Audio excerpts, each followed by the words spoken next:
साथियों, वैसे तो इस टॉपिक पर मैं वीडियो बना चुका हूं, लेकिन फिर भी लोन डिफॉल्टर के लिए ये टॉपिक बहुत ही ज़्यादा इम्पोर्टेंट है।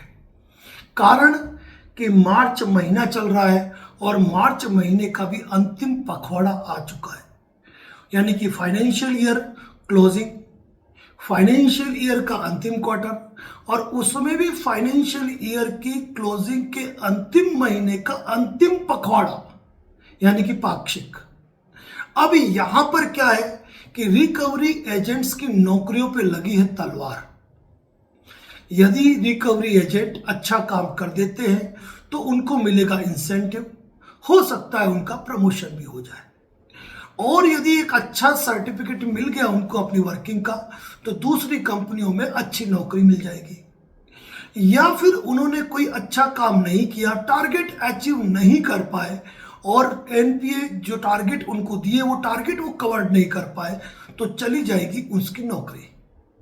और इन्हीं बातों को मद्देनजर रखते हुए रिकवरी एजेंट लगातार यह प्रयास करते हैं कि जो लोन डिफॉल्टर है उनकी एक ईएमआई किसी तरह वो जमा करके ले आए। वैसे तो ये कहने में कोई अतिशयोक्ति नहीं है कि कई रिकवरी एजेंट आप लोगों के जो लोन एनपीए हो चुके हैं उनकी एक ईएमआई खुद की जेब से पे कर रहे हैं, और अगर आपसे वसूल नहीं कर पाए तो खुद की जेब से भी पे कर देंगे, कोई अतिशयोक्ति नहीं। लेकिन बात ये आ रही है कि रिकवरी एजेंट ही नहीं, यहां तक कि कलेक्शन मैनेजर और ब्रांच मैनेजर तक होम विजिट करके लोन डिफॉल्टर की मनोबल करने लगे, मान मनोबल करने लगे हैं और उनसे हाथाजोड़ी करके सिर्फ एक बात कह रहे हैं कि आप केवल एक ईएमआई अभी मार्च की जमा करा दो, हमारे ऊपर टारगेट है या प्रेशर है, या ये बात नहीं भी कहते हैं कि केवल एक ईएमआई जमा करा दो, हम पे विश्वास नहीं है क्या, हम इस लोन का आपका सेटलमेंट करा देंगे आते महीने। जबकि आप लोग इतनी बात तो जानते हैं कि बिना एनपीए हुए लोन सेटलमेंट होता नहीं है। यदि आपका लोन एनपीए होने वाला है और आपने एक ईएमआई जमा करा दी तो आपका लोन एनपीए से बाहर निकल गया।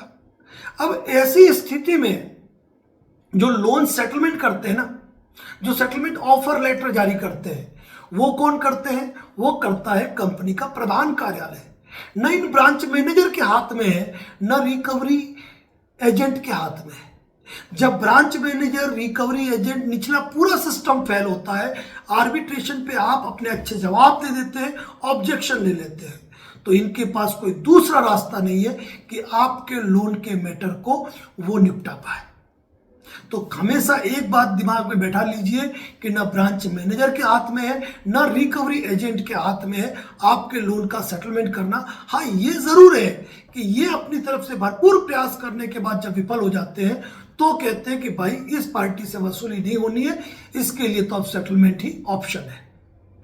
लेकिन रिकवरी एजेंट आपको केवल एक ईएमआई का कलेक्शन करना चाहता है, सिर्फ इसलिए कि उसका कमीशन बन जाए, उसका टारगेट पूरा हो जाए, उसकी नौकरी बच जाए, या फिर वो कहीं और नौकरी करने जाए तो यहां से एक अच्छा रिलीविंग सर्टिफिकेट, एक गुड कैरेक्टर सर्टिफिकेट, एक गुड वर्किंग लेटर इनको मिल जाए ताकि अगली कंपनी में इनको एक बेहतर सैलरी मिल जाए। आपका मित्र हो, आपका मिलने वाला हो, आपके एरिया का हो या आपके शहर का रिकवरी एजेंट क्यों ना हो, चाहे वो रिकवरी एजेंट आपका दोस्त ही क्यों नहीं हो, आपके साथ पढ़ने वाला ही क्यों ना हो, लेकिन इतना जान जाइए कि जिस तरह पुलिस के लिए कहा जाता है कि पुलिस की न तो दोस्ती अच्छी न दुश्मनी अच्छी, उसी प्रकार से रिकवरी एजेंट होता है। वह आपके किसी काम आने वाला नहीं है, उसका टारगेट केवल और केवल एक ईएमआई आपसे कलेक्ट कर ली और अगले महीने यानी कि अप्रैल में उसके पास दूसरी लिस्टें आ जाएगी दूसरे एरिया की, आपके एरिया में आना उसका बंद। हो सकता है वो दूसरी कंपनी ज्वाइन कर ले, या हो सकता है वो ये नौकरी ही छोड़ दे, और मान लीजिए इसी कंपनी में नौकरी करता रहा तो ये भी आपको मान के चलना है कि वह आपके एरिया में आएगा ही नहीं। कई जगह तो ये कहा जा रहा है कि आप एक ईएमआई अभी पे कर दो, हम जो है सेटलमेंट लेटर जारी करवा देंगे कि भाई पार्टी पे करना चाहती है, पार्टी का इंटेंशन है पे करने का, इसीलिए तो इसने इतनी राशि जमा कराई, अब इसका सेटलमेंट लेटर आप दे दो। और जब आप अमाउंट जमा करा देंगे तो शाम को कहेंगे सॉरी सर, आपका सेटलमेंट लेटर जारी नहीं हुआ या फिर आपका फोन उठाना ही बंद कर देंगे रिकवरी एजेंट। जिस तरह आप रिकवरी एजेंट के फोन नहीं उठाते हो ना, उसके बाद ये आपके कॉल नहीं उठाएंगे। इस चीज को आप अच्छी तरीके से ध्यान में रख लीजिए। कहने का मतलब सीधा सा है, यदि आपका लोन एनपीए हो चुका है, आपको सेटलमेंट की बात की जा रही है, आपको कहा जा रहा है कि एक ईएमआई जमा करा दो या मामूली आधा अमाउंट जमा करा दो, ऐसी परिस्थिति में यदि आप सेटलमेंट करना चाहते हैं तो सेटलमेंट अमाउंट तय करें और उनसे कहिए कि आप मुझे सेटलमेंट लेटर मेरी मेल पे प्रोवाइड कर दो, व्हाट्सएप पे नहीं, टेक्स्ट मैसेज में नहीं।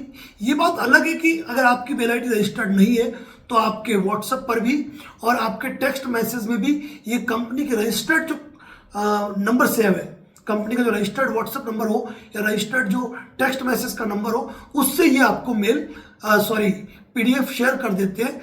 लेकिन उसको भी आपको वेरीफाई करना जरूरी होता है, क्योंकि यदि वेरीफाई नहीं कराया ना तो पैसा चला जाएगा आपके एनपीए के अंदर और जितना आपका ब्याज, पेनल्टी, जितनी भी आपको एक्स्ट्रा चार्जेस लगे वो उसमें जमा हो जाएगा।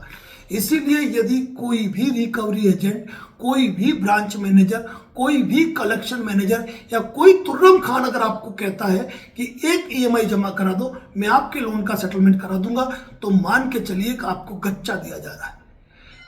साथियों, बहुत ही इंपॉर्टेंट बात कह रहा हूं, इस चीज को ध्यान रखना।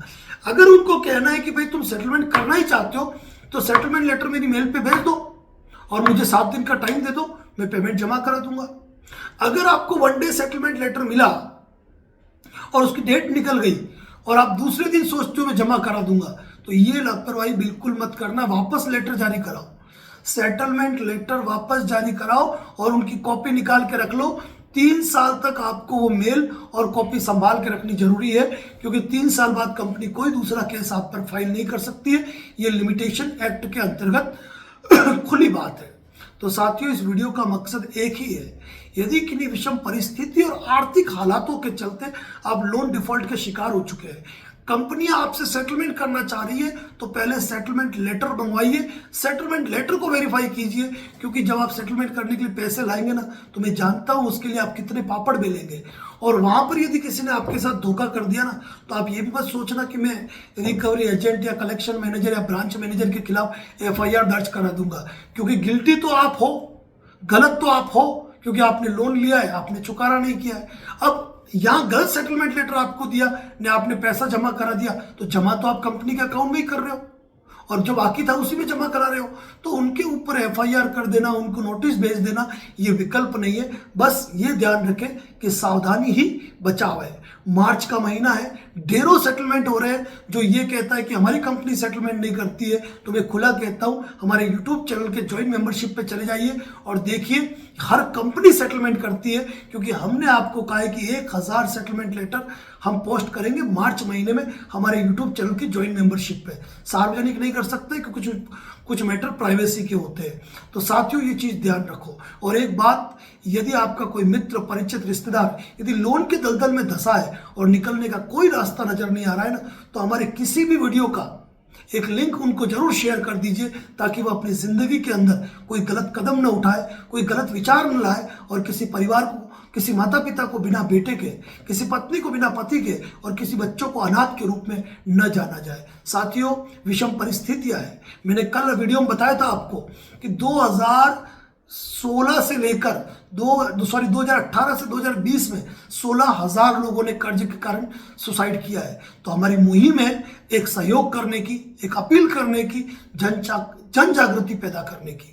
और यही कारण है कि कंटेंट इंफॉर्मेशन जो बेस्ट हो हमारे द्वारा आपको प्रोवाइड किए जाने की पूरी कोशिश की जाती है। चैनल पर विजिट करें, किसी कॉल बुकिंग की आवश्यकता नहीं है। फिर भी बात करना चाहे तो दिए हुए नंबर पे कॉल बुक करके आप चर्चा कर सकते हैं, जहां आपको टोटली गाइड किया जाएगा। Thank you so much. बने रहिए इसी प्रकार की जानकारी के लिए advocate Narendra Joshi YouTube channel पर। Thank you so much.